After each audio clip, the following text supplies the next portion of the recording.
Welcome to another episode of Franky D Crafter. So recently I was watching Critical Role, and in the middle of an encounter, Travis summons a Barlgura. It was such an epic moment. I was so hyped, I decided to craft my own.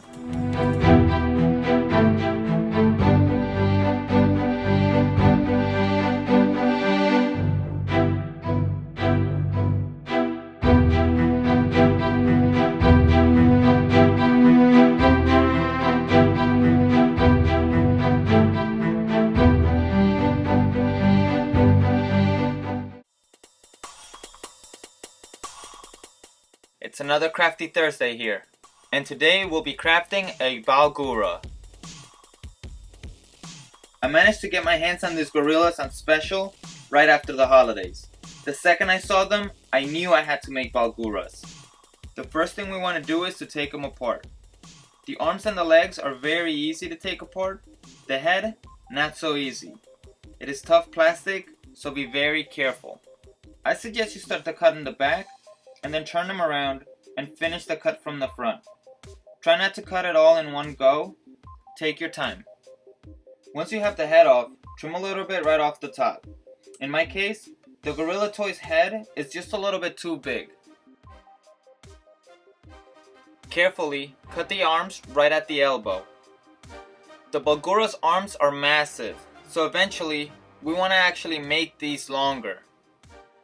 I want my Barlgura to be ripped, so I'm carving them a six-pack with my X-Acto knife.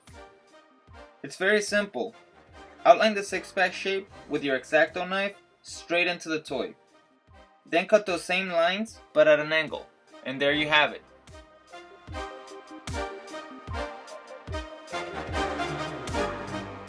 We don't have to do much for the legs, we just have to hot glue them in. Get your foam sheet ready. We're gonna cut him some clothing. And when you cut this out, make sure to make it look torn. Once you have the shape you want, just hot glue it to the gorilla. And then just do the same for the back. Then, cut another thin strip to go around his whole waist. Use hot glue and don't worry about it looking messy. Next, you want to hot glue a bead to his neck. Remember that the gorilla wasn't originally standing straight, so we need to improvise a way to make him look forward.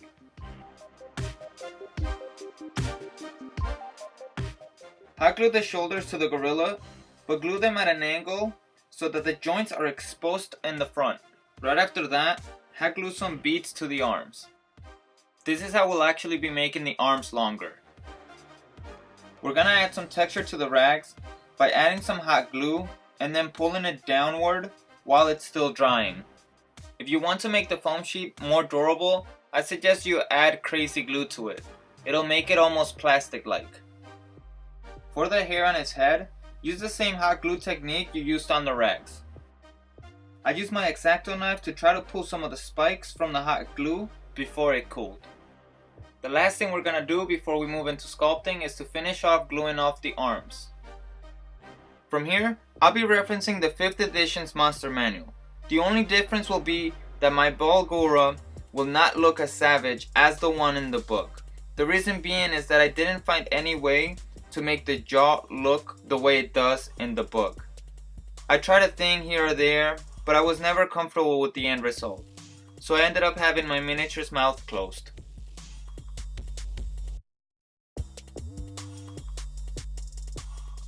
Let's hide all the joints with clay.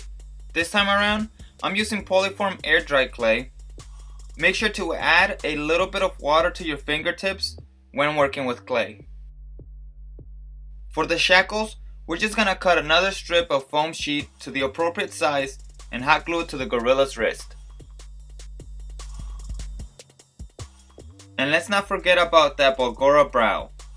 Get a small amount of clay and roll it up a bit until it's long enough to go across the Barlgura's forehead. When putting it on, only blend in the top part of the brow.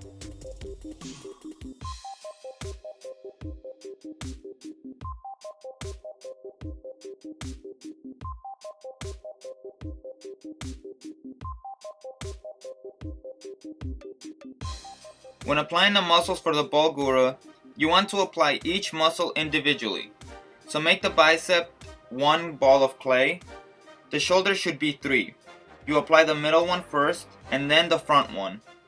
And then you want to apply the back muscles first and finish it up with the back shoulder. While the clay is still soft, apply hair texture by hatching at the clay with your X-Acto knife. Keep in mind that the Barlgura does not have any hair in its biceps. Allow the clay to dry before continuing. That way you don't get rid of any detail. The only gap we haven't filled yet is the one for his neck. Make sure to get a little bit of clay on the front part as well.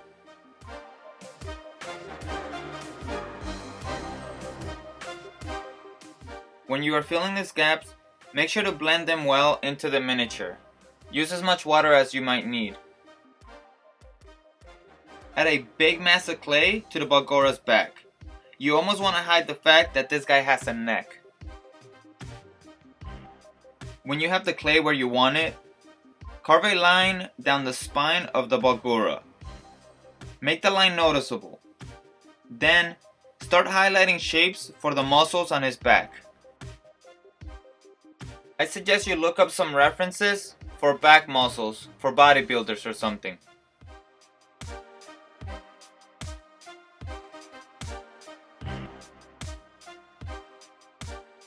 We're going to finally finish off the arms by adding the back shoulder and the tricep.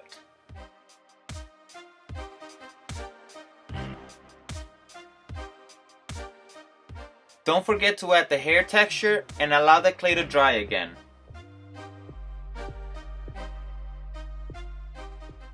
After trying a few things with the jaw for the Barlgura, I decided to go with something simple. Here, I add a strip of clay across the bottom jaw. After, I add the tips of some toothpicks as the teeth. I then roll up a very thin strip of clay. This will be the bottom lip for the Barlgura. You want to layer this over the teeth. Because you don't want to apply too much pressure to the lips, I suggest you put a few drops of crazy glue on them to help them stay on. Let's get to painting. But before we do that, I want to know if there's anything you guys might want me to tackle. Post your entries down in the comment section below. Just keep in mind size, so nothing too small. It could be any creature from any game. Anything from Dragon Quest, Dark Souls, D&D, Zelda, you name it. And I will make my own version of the creature. Now, I'll just let the music play while I paint.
Thank you everyone for watching this episode of Franky D Crafter. If you enjoyed what you saw, hit that like button. And if you want to stay updated on upcoming projects, subscribe. Also, if you want to support the channel, head over to my Patreon page and check out some of the options there. With your help, I'll be able to produce more awesome videos like this one. Thank you very much again for everything. I'll catch you on the next one.